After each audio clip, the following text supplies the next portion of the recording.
think we need to take a second to address the elephant in the room here. You finally got your offer accepted on a home. You've been fighting tooth and nail against other buyers out there. You've been selling your plasma to get a larger down payment. Okay, maybe not that far, but anyway, you did it. That's awesome. We are proud of it. Then you see these headlines about the housing market getting flushed down the toilet. Your neighbors are selling their homes for significantly less than you bought yours for. It's a nightmare, worse than anything Freddy Krueger could do. And it's understandable, but what do you do in that situation? Stick around and find out.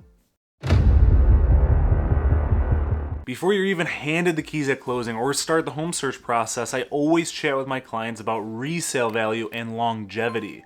These days, when buying a home at a premium, whether you're an investor, first-time home buyer, or upsizer, you're needing to put that investment hat on, not so much to gauge profit margins, but instead as a way to think harder about the decision you're about to make in an analytical way, while doing it quickly so you don't lose out on the home you're interested in, which is incredibly hard, and I feel for you.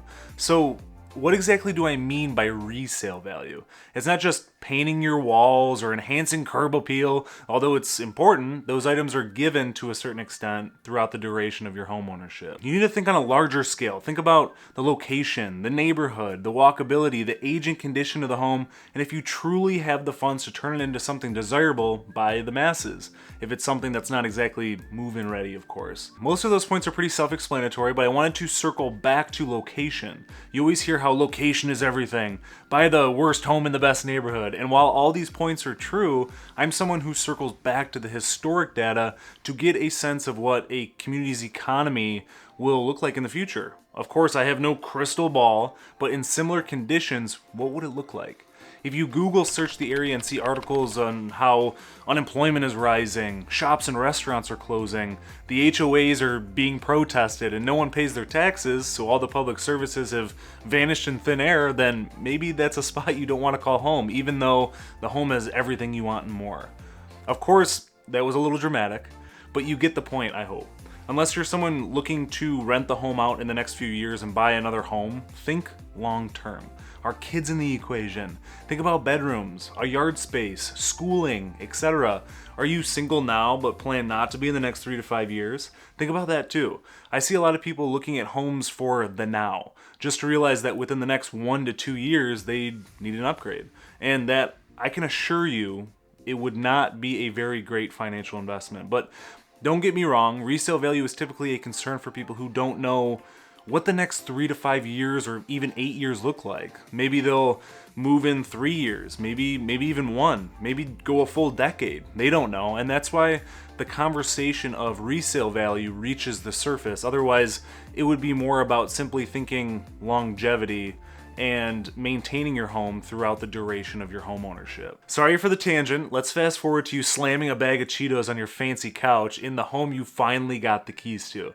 And the news just so happens to be on saying the housing market is plummeting after you just spent your whole life savings on a house. And the negative news media makes perfect sense because your neighbor just sold their home for $30,000 less than what you bought yours for. First things first, understand the value of a home is based on comparable home sales, or what we would call buyer behavior. In a perfect world that doesn't have the word COVID in it, comparable home sales were based on what a home was appraised for, the value given by an appraiser to determine the home's market value, which would in turn be the loan amount your mortgage lender would give you to buy that home. These days, the appraised value is a hard one to understand since so many people are paying money out of pocket over asking price to secure a home. It's one of those, what would you do for a Klondike bar situations? You have your heart set on a home. It's the most prettiest gosh darn home you've ever seen. You'd spend whatever it takes to get in it and maybe even sell a kidney, who knows. You ended up buying the home for $100,000 over asking price, making it a $600,000 home in a $500,000 neighborhood. Whereas I might look at the same house and be like, ew, look at those old orange shag carpets, and then move on. It's a classic story of buyer behavior, or what an individual is willing to spend. And since real estate transactions are based on comparable home sales, that guy who was obsessed enough about those shag carpets and spent $100,000 over asking price just made similar homes in the neighborhood worth that too. it creates this domino effect that has obviously gone a little far out of control. The same can go in the reverse too. Maybe your neighbor listed their house for $600,000 and no one was offering on it, or maybe they had to move quickly so they could put the funds toward a home they are currently under contract on. So they take an offer of $450,000.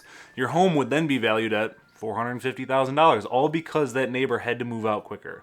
But don't get me wrong, we aren't pricing your home based on one other house. There's several active, pending, and sold properties that are referred to, but anyone who's buying a home has access to that these days. Buyers are more savvy with the resources and they say, hey, that home right down there, right down the street, with the exact same everything, sold for $450,000. Why would we offer any more? You try, you fail, you move on, and that's the mentality here. I've realized that there's 3 different categories of people in the housing market now that most, if not all, people fall under. The first one is the person who is waiting on the sidelines for the housing market to change. They just don't feel good about where the interest rates and home prices are, so they've decided to pick a seat in the bleachers and follow the market to jump in at the right time, while hopefully stowing dollars away to be in the best position possible when that time comes. The mentality of a lot of people in this position is that they think prices and rates are just going to drop and the red carpet will be rolled out for them to jump into their next home.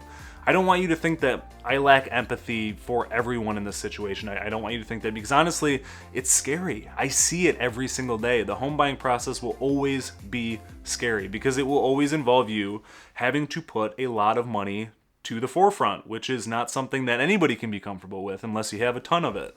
The best time to buy a home will always be 10 years ago, and that's a loose saying that has so much truth. Not because 10 years ago was necessarily the best time to buy, but because the historical appreciation of real estate has been positive. For the people in those bleacher seats right now, it's more about your personal situation than it is about the state of the housing market. Are you in a good financial standing? Can you buy a home without stretching yourself too thin? Can you buy a home based on what the market is now, not what it is projected to be in the future? These are all very important questions to consider, and I know a lot of people in this category haven't even taken the initial steps of starting a conversation with a realtor or a mortgage lender to get an idea of what they can actually afford. And that's okay.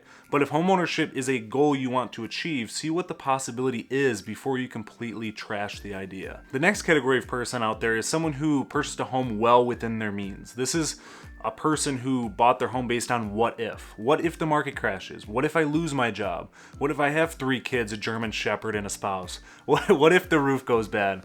This person understood that homes are expensive, so instead of completely maxing out their budget, they went the modest route and got something with a much lower mortgage payment while having the ability to shovel away dollars for those what-if situations I mentioned earlier. Of course, if the market drops, their home's value would still get hit, but in that case, most people wouldn't try to sell their home or do a refinance of any kind, since the home would be appraised and given a lower value. This person doesn't feel like they are stretching themselves thin financially. They can still go out with friends, hit the slot machines responsibly, and buy that goofy imported garden gnome for their parents for Christmas since they have the excess funds to do it.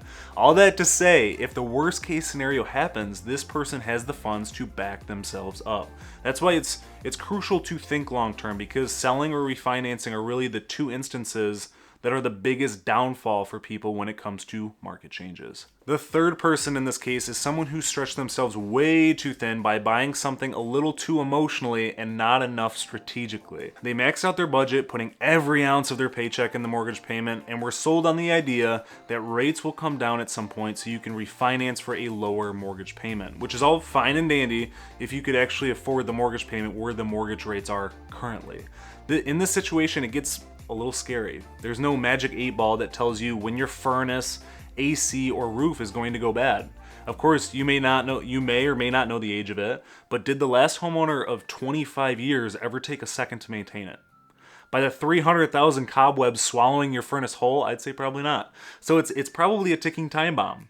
If one thing goes bad in that house, it could be a full-blown disaster for you and your finances. If the market drops, this person is not going to sell or refinance because they wouldn't walk away with any profits whatsoever. So they continue living paycheck to paycheck, hoping one day they get the big raise that they were promised 5 years ago, or the mortgage rates hit 2% again, like that one guy said on that one video you watched before you bought a home a little while ago. So if you're someone trying to get into homeownership and are struggling to figure out what to do next, it's important to take a seat and think about, or even write down your options and if it makes sense right now. What's your savings look like? Is your income in a good spot? Are you sticking around for a while? These questions create a guideline to your readiness for homeownership. I always say it doesn't hurt to start a conversation because conversations are free, and if it educates you enough to get you to either side of the fence, that's all we can hope for. If you're looking to buy or sell in Michigan, feel free to reach out anytime. I'm happy to be your go-to resource. Thank you for watching as always. Be sure to stick around for the next video. Until next time.